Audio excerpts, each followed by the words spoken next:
क्या आपने कभी सोचा है कि हमारे शरीर या फिर जिस्म के अलग अलग हिस्सों को उर्दू में क्या कहा जाता है? बचपन से आपने सीखा होगा कि हमारे बॉडी के डिफरेंट पार्ट्स को इंग्लिश में क्या कहा जाता है, मगर आज की इस वीडियो में हम सीखेंगे कि हमारे शरीर के या जिस्म के मुख्तलिफ हिस्सों को उर्दू में क्या कहा जाता है।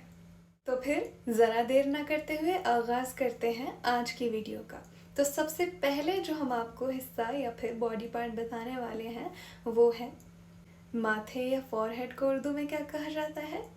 पेशानी। और इसी तरह गाल या फिर चीक को उर्दू में कहा जाता है आरिज़। तो क्या आपको मालूम है कंधे या शोल्डर को उर्दू में क्या कहा जाता है? इसे कहा जाता है शाना। और ऐसे ही लंबे घने बालों को उर्दू में क्या कहा जाता है? गेसू। लिप्स या होठों को उर्दू में क्या कहा जाता है? लब। और अब आपके चेहरे या फिर फेस को उर्दू में क्या कहा जाता है?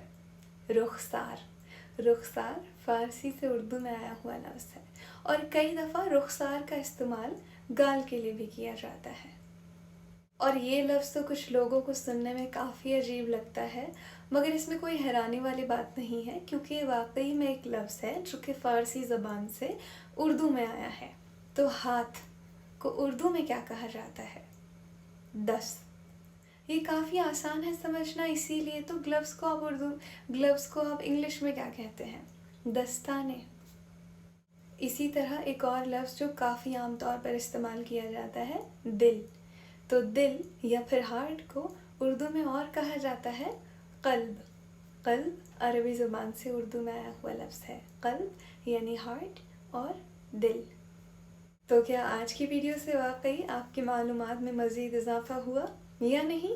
आप हमें कमेंट्स में बताइएगा और मुलाकात होगी अगली वीडियो में बहुत जल्द।